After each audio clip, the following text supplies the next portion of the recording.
Perkenalkan, kami dari kelompok 3 mata kuliah Praktikum Surveillance, Screening, dan KLB yang beranggotakan Khairalinda Wijaya, Nur Kamalia Putri, Anis Kamila Saleha, Zulfania Alaida, dan Yashifa Hasyati. Pada kesempatan kali ini, kami melakukan identifikasi terhadap program surveillance malaria di Puskesmas Cempaka. Sebelum itu, mari kita simak penjelasan terkait konsep malaria serta surveillance malaria. Apa sih malaria itu?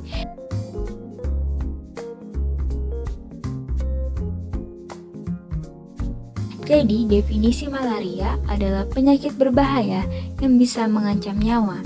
Penyakit ini disebabkan oleh parasit yang masuk ke tubuh manusia melalui gigitan nyamuk Anopheles betina yang sudah terinfeksi. Tanda dan gejala malaria.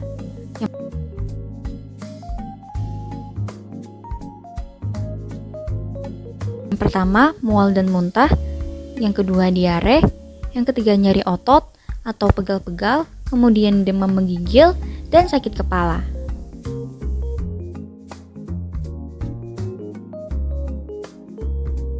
Faktor risiko malaria.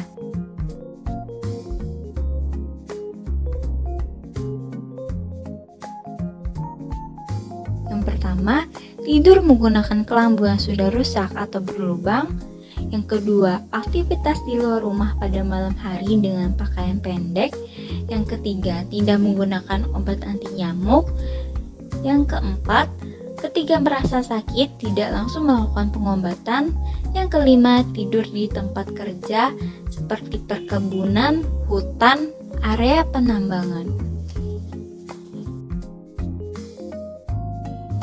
Pencegahan malaria.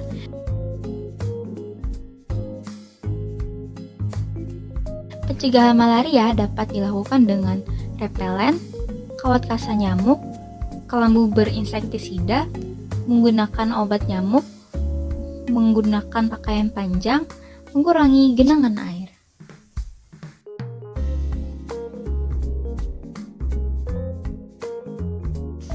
Adapun pengobatan malaria dengan meminum obat DHP dan Primaquine. Obat ini dikonsumsi dengan jenis yang dianjurkan oleh dokter. Jenis obat yang diberikan dapat berbeda tergantung jenis malaria yang diderita.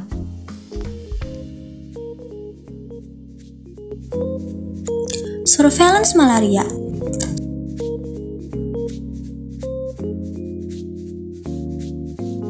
Surveillance malaria dapat diartikan sebagai kegiatan yang terus-menerus, teratur, dan sistematis dalam pengumpulan, pengolahan, analisis, dan interpretasi data malaria untuk menghasilkan informasi yang akurat yang dapat disebarluaskan dan digunakan sebagai dasar untuk melaksanakan tindakan penanggulangan yang cepat dan tepat, disesuaikan dengan kondisi tempat. Program pengendalian malaria difokuskan untuk mencapai eliminasi malaria yang dilakukan secara menyeluruh dan terpadu oleh pemerintah pusat, pemerintah daerah, bersama mitra kerja pembangunan dan masyarakat. Eliminasi malaria tersebut dilakukan secara bertahap sampai seluruh wilayah Indonesia pada tahun 2030. Surveillance merupakan hal yang sangat penting untuk ditingkatkan dalam mencapai eliminasi, karena salah satu syarat eliminasi adalah memiliki surveillance yang baik.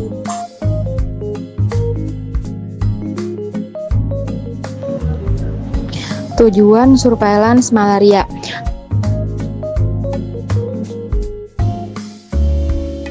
Surveillance malaria memiliki beberapa tujuan. Di antaranya adalah melakukan pengamatan dini atau SKD malaria di puskesmas dan unit pelayanan kesehatan lainnya dalam rangka mencegah KLB malaria. Kemudian menghasilkan informasi yang cepat dan akurat terkait penanggulangan KLB malaria secara dini. Kemudian mendapatkan tren penyakit malaria dari waktu ke waktu. Dan yang terakhir adalah mendapatkan gambaran distribusi penyakit malaria menurut orang, tempat, dan waktu. Penyelidikan epidemiologi malaria.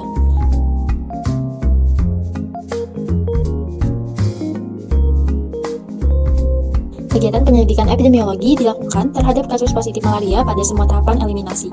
Kegiatan pada masing-masing tahapan adalah sebagai berikut. Yang pertama, tahap pemberantasan dan pra-eliminasi.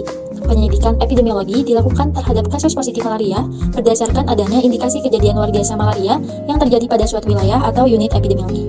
Yang kedua adalah tahap eliminasi dan pemeliharaan. Penyelidikan epidemiologi dilakukan apabila ditemukan kasus positif malaria untuk menentukan asal atau sumber penularan serta strategi penanggulangannya. Adapun untuk wilayah kerja Puskesmas Cempaka sendiri termasuk dalam kategori tahap eliminasi dan pemeliharaan penyelidikan epidemiologi. Wilayah yang telah masuk tahap eliminasi dan pemeliharaan seluruh kasus positif yang ditemukan harus dilakukan penyelidikan epidemiologi. Rangkaian kegiatan penyelidikan epidemiologi dilakukan dengan metode 1, 2, 5, yaitu pada hari pertama dilaporkan adanya kasus positif malaria dalam waktu 1 kali 24 jam, maka kasus harus dilaporkan ke Dinas Kesehatan Kabupaten atau Kota, dan selambat-lambatnya pada hari kedua dilakukan kegiatan penyelidikan epidemiologi, serta selambat-lambatnya pada hari kelima harus dilakukan penanggulangan. Lebih jelasnya, untuk rangkaian kegiatan penyelidikan epidemiologi malaria dilakukan mengikuti langkah-langkah sebagai berikut.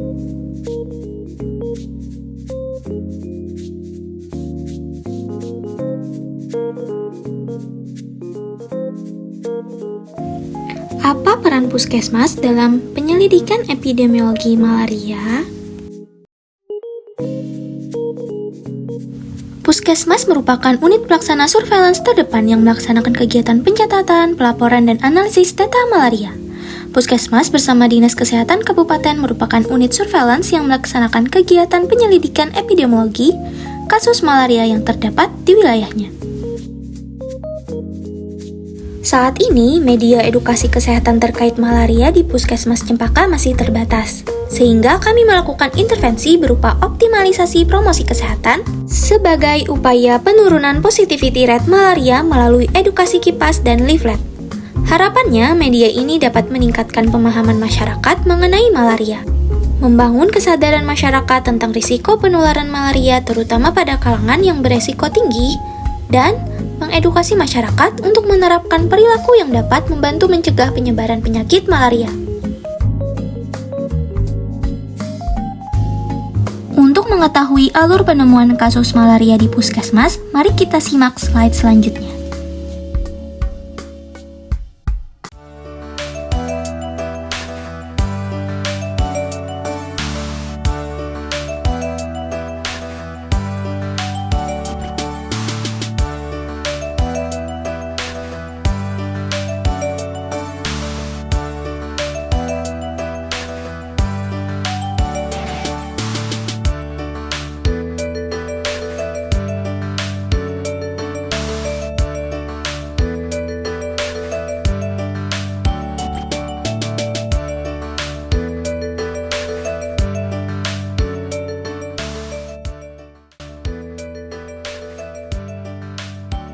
Pasien itu datang.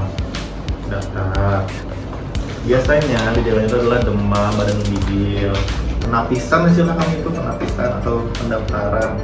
Dulu masih belum pendaftaran itu masih memilah ini poli infeksius, ini poli dewasa, ini poli anak, ini poli MTBS, ini poli KIA, kayak gitulah situ tempatnya. Harusnya dengan gejala demam dia masuk poli infeksius. Poli infeksius daftarnya di situ di ruang ujung infeksius.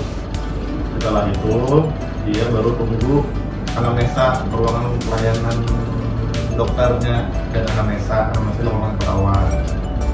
Nah di anamnesa biasanya ditanya macam-macam tuh, keluhannya apa, berat badannya, tinggi badannya, tensinya dan pekerjaannya apa. Bila pekerjaannya dibilang nambang atau dia adakah perjalanan dari luar kota, yang kayak gitu. Ya ada dari mana, dari hutan kan, dari Papua kan. Nah jadi dengan demam atau dengan demam dengan perjalanan dari jadi kita suspekkan malaria. Ada pekerjaan lah, pekerjaan lu dari mana? Ya setelah itu disuspekkan, lalu dilakukan lab, pemeriksaan lab, diambil SDT malaria, hapusan malaria. Nah ke dokter. Dikasih obat. Tidak. Nah, ini untuk obat. Untuk surveillance-nya, sebelum ke dokter, dia ke ruang sanitasi, klinik sanitasi. Nah, sini kita wawancara nih untuk laporan malarianya sesuai program. kan bukan dokter kan yang mewawancara sesuai program, jadi orientasi mewawancara sesuai program, pian perjalanannya dari mana, siapa omongan pian, dan kapan pian buliknya, kayak gitu. Dia pasti selalu di sini, alhamdulillah selalu dari luar gitu kan. Udah diisi, udah baru pasien pulang. Nanti 3 hari dia dapat jadwal follow up malarianya di hari ketiga, hari ke-7, 14, 28. Alur screening malaria. Pasien datang melakukan demam, mual, dan menggigil. Lalu mendaftarkan dirinya ke bagian loket pelayanan atau meja penapisan. Selanjutnya, pasien dengan keluhan tersebut akan dirujuk ke poliinfeksius. Pada poliinfeksius, pasien dianamnesa berdasarkan perilaku atau riwayat perjalanan dari luar kota. Jika berdasarkan anamnesa pasien dikategorikan suspek malaria, pasien diarahkan untuk melakukan pemeriksaan laboratorium. Jika pasien dipastikan positif, selanjutnya akan diarahkan melakukan pengobatan. Sekian yang dapat kami sampaikan, semoga informasi dalam video ini dapat bermanfaat. Terima kasih.